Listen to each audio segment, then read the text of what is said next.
మా latest videos కోసం మా ఈ తెలుగు న్యూస్ ఛానల్ సబ్స్క్రైబ్ చేసి గంట సింబల్ యాక్టివేట్ చేసుకోండి.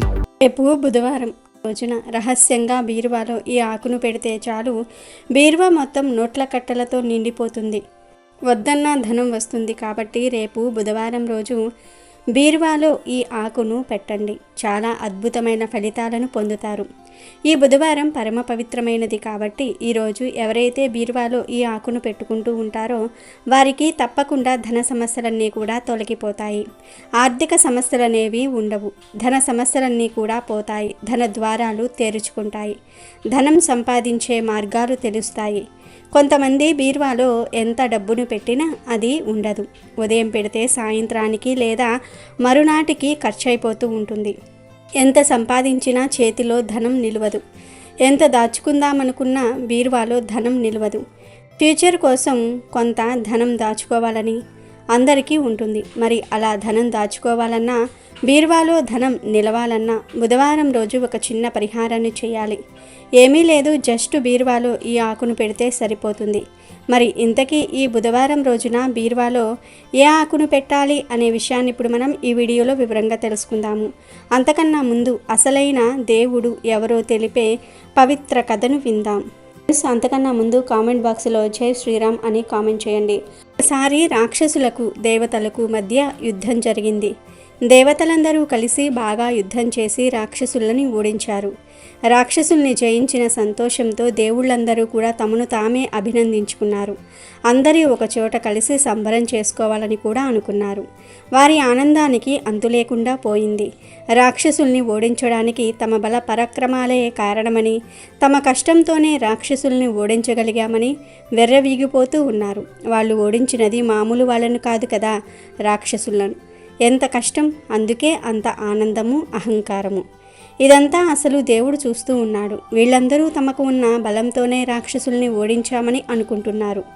దేనికైనా భగవంతుడు సహకారం అవసరం. ఇది వాళ్లకు ఉంది కాబట్టి రాక్షసుల్ని ఓడించగలిగారని వీళ్లకు తెలియట్లేదు. అది తెలిస్తేనే కానీ వీళ్ళ అహంకారం తగ్గదు. అందుకని అసలు దేవుడు ఒక సాధువు వేషంలో వచ్చి వాళ్లకు కొంచెం దూరంలో కూర్చున్నాడు. దేవుళ్ళు అతన్ని చూసి ఈ సాధువు ఎవరో, ఇక్కడికి ఎలా వచ్చాడో, అతనికి ఉన్న శక్తి ఏమిటో తెలుసుకోవాలని అనుకున్నారు. ముందుగా దేవుళ్ళందరూ అగ్నిదేవుణ్ణి పిలిచి, అగ్నిదేవా, నువ్వు వెళ్ళి అతడి విషయం ఏమిటో పూర్తిగా తెలుసుకొని మన పరాక్రమం గురించి కూడా చెప్పిరా అన్నారు. దానికి అగ్నిదేవుడు అంగీకరించి సాధువు దగ్గరకు వెళ్ళి, నువ్వెవరివి, ఇక్కడికి ఎందుకు వచ్చావు అని దర్పంగా అడిగాడు. సాధువు అగ్నిదేవుడికి సమాధానం చెప్పకుండానే అసలు నువ్వెవరు అని ఎదురు ప్రశ్న వేశాడు. అగ్నిదేవుడు బిగ్గరగా నవ్వి, నేనెవరో తెలియదా నీకు, నా పేరు అగ్నిదేవుడు అన్నాడు దర్పంగా. అయితే నీకు ఉన్న శక్తి ఏమిటో చెప్పు అని అడిగాడు సాధువు. ఈ భూమి మీద ఉన్న ఏ వస్తువునైనా సరే నేను నా వేడితో కాల్చి మసి చేయగలను అన్నాడు అగ్నిదేవుడు విర్రవీగుతూ. సాధువు ఒక గడ్డిపోచను కింద పెట్టి, దీన్ని మసి చేసి చూపించు అన్నాడు. ఓస్, ఇంతేనా అనుకుని వేడిగా ఉంటే తన ఊపిరితో గడ్డిపోచను కాల్చి మసి చేయాలని గట్టిగా ఊదాడు. ఎంత ఊదినా అది మాడలేదు. మంటల్ని సృష్టించి దాన్ని మార్చాలని ఎంత ప్రయత్నించినా ఆ గడ్డిపోచ కాలలేదు. దాంతో అగ్ని సిగ్గుపడి తల వంచుకొని నీరసంగా మిగిలిన దేవుళ్ళ దగ్గరికి వెళ్ళాడు. జరిగిన విషయమంతా కూడా చెప్పాడు. ఈసారి దేవుళ్ళందరూ మాట్లాడుకొని వాయుదేవుణ్ణి సాధువు దగ్గరకు పంపించారు. వాయుదేవుడు సాధువు దగ్గరకు చేరాడు. ఎవరు నువ్వు, ఇక్కడికి ఎందుకు వచ్చావు అని అడిగాడు. అది విని సాధువు సమాధానం చెప్పకుండా, అసలు నువ్వు ఏం చేస్తూ ఉంటావు, నీకు ఉన్న శక్తి ఏమిటి అంటూ ఎదురు ప్రశ్న వేశాడు.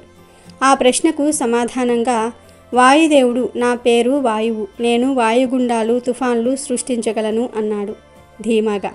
అప్పుడు సాధువు ఒక గడ్డిపోచ తీసి కింద పెట్టి, అయితే నీ బలంతో దీన్ని కదుపు అన్నాడు.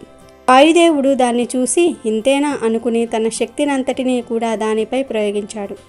కానీ ఆ గడ్డిపోచ ఏమాత్రం కదలలేదు. దాంతో వాయుదేవుడు షాక్ అయ్యాడు. సిగ్గుపడి వెనక్కి వెళ్ళిపోయాడు.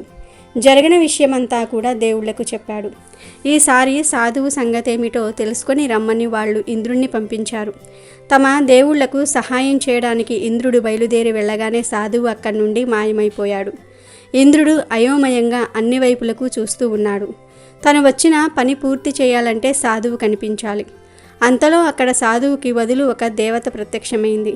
ఇంద్రుడు దేవతను చూసి, ఇంతవరకు ఇక్కడ ఉన్న సాధువు ఎవరు, ఏమయ్యాడు అని అడిగాడు. అప్పుడు ఆమె, ఇంద్ర, అతడే అసలు దేవుడు. మీరందరూ భగవంతుడు సహకారం లేకుండా ఏ పని జరగదు అనే విషయాన్ని మర్చిపోయారు.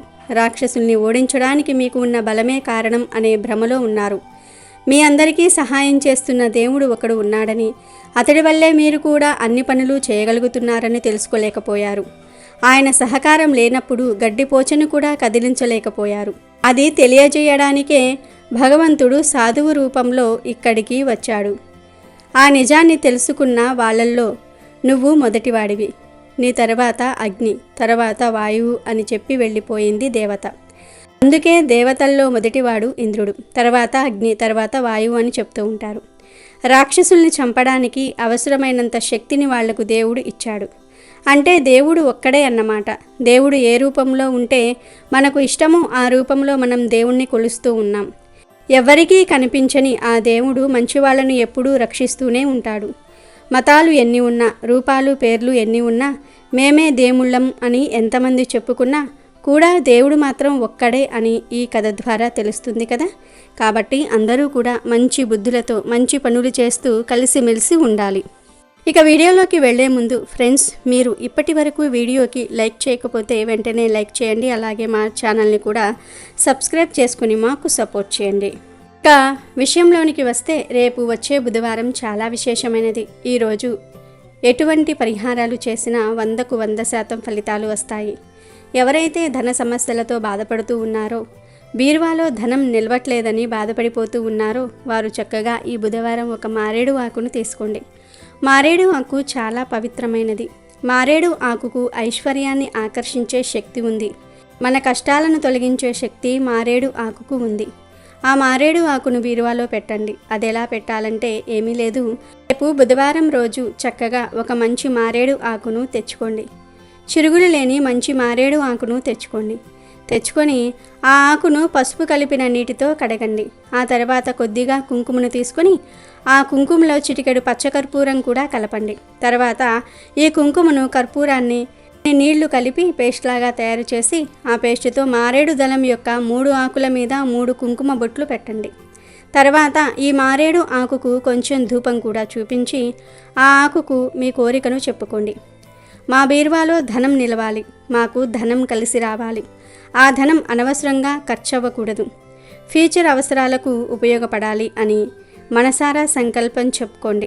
తర్వాత ఆ మారేడు ఆకును తీసుకుని వెళ్ళి మీ బీరువాలో డబ్బులు దాచే లాకర్లో పెట్టుకోండి.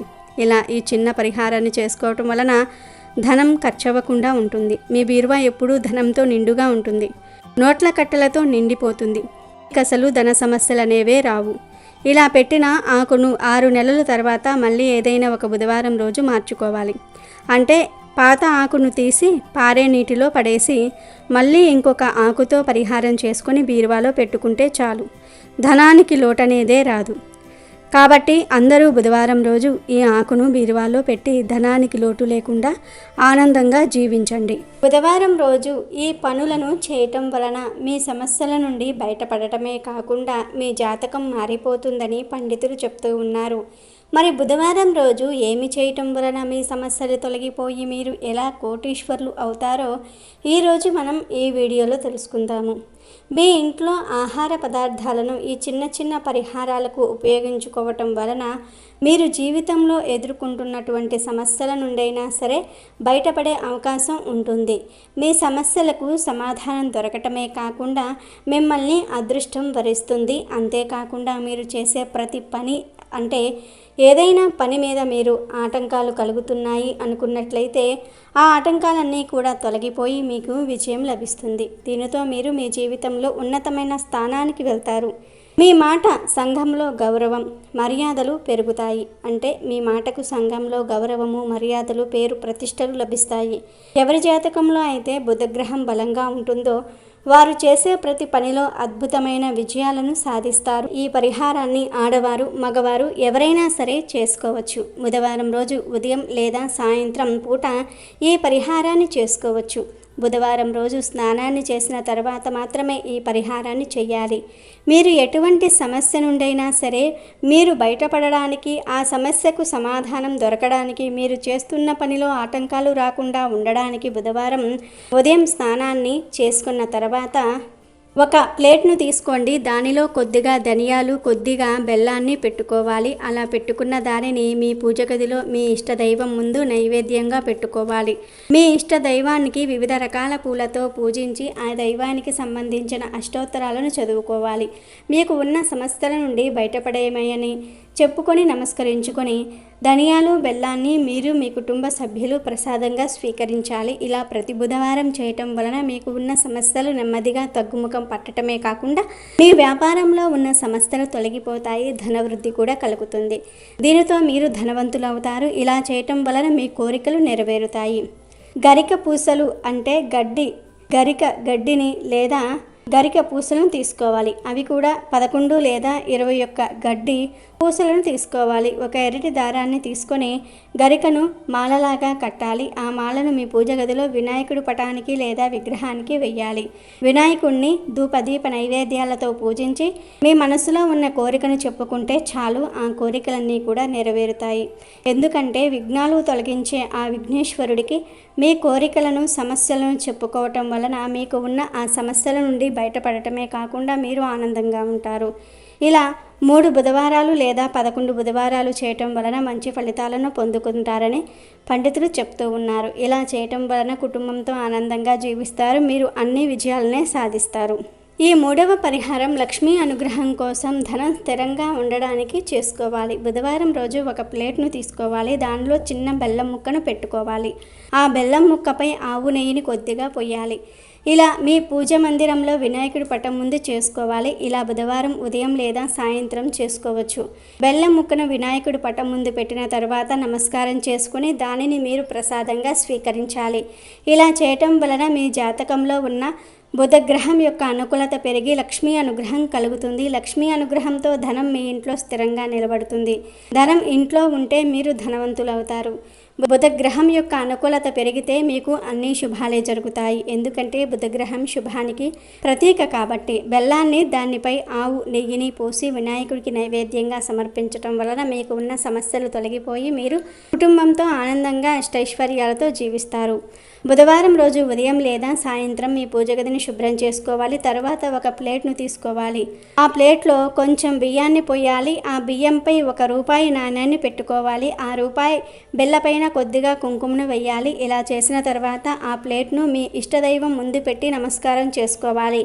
నమస్కారం చేసుకునేటప్పుడు మీకు ఉన్న ఆటంకాలన్నీ కూడా తొలగిపోవాలని, అందులో మీరు విజయాన్ని పొందాలని, ధనలాభం కలగాలని కోరుకుని నమస్కారం చేసుకోండి. మరుసటి రోజు ఉదయం స్నానాన్ని ఆచరించి పూజగదిలో ఉన్న రూపాయి బిళ్ళను తీసుకొని చిన్న ఎర్రటి వస్త్రంలో మూట కట్టాలి. ఆ మూటను మీరు డబ్బును దాచుకునే ప్రదేశంలో లేదా బీరువాలో లేదా పర్సులో పెట్టుకోవాలి. వ్యాపారం చేసేవారు వ్యాపార ప్రదేశంలో పెట్టుకోవాలి. ఆ తర్వాత ఆ బియ్యాన్ని మీరు ఉపయోగించుకోవచ్చు. లేదా పరమాన్నాన్ని వండి నైవేద్యంగా అమ్మవారికి సమర్పించిన తర్వాత మీ కుటుంబ సభ్యులు ప్రసాదంగా స్వీకరించాలి. వారానికి ఒక్కసారి ఎర్రటి వస్త్రంలో ఉన్న రూపాయి నాణాన్ని వస్త్రాన్ని మార్చుకోవాలి. ఈ పరిహారాన్ని బుధవారం రోజు చేయటం వలన మీకు ఉన్న సమస్యలు తొలగిపోయి మీ జాతకం మారిపోతుంది. దీనితో మీకు బుధగ్రహం యొక్క అనుకూలత కలిగి మీరు ఐశ్వర్యవంతులు అవుతారు. మరి విన్నారు కదా, మీరు కూడా అనేక రకాల సమస్యలతో బాధపడుతూ ఉన్నట్లయితే ఇప్పుడు మనం చెప్పుకున్న ఈ 4 పరిహారాలను బుధవారం రోజు చేయటం వలన మీకు ఉన్న సమస్యలు తొలగిపోవటమే కాకుండా మీ కోరికలు నెరవేరుతాయి. దీనితో మీ వ్యాపారంలో ఉన్న ఆటంకాలు, సమస్యలు తొలగిపోయి లక్ష్మీ అనుగ్రహంతో మీ జాతకం మారిపోతుంది. దీనితో మీరు కుటుంబంతో ఆనందంగా అష్టైశ్వర్యాలను పొందుతారు. మీరు కూడా నమ్మకంతో ఆచరించి మంచి ఫలితాలను పొందండి. అష్టైశ్వర్యాలతో భోగభాగ్యాలతో జీవించండి. అమెజాన్లో బెస్ట్ డిస్కౌంట్స్ కోసం వీడియో డిస్క్రిప్షన్లో లింకు ఉంది, చూడండి. అలాగే మా టెలిగ్రామ్ ఛానల్ సబ్స్క్రైబ్ చేసుకోండి.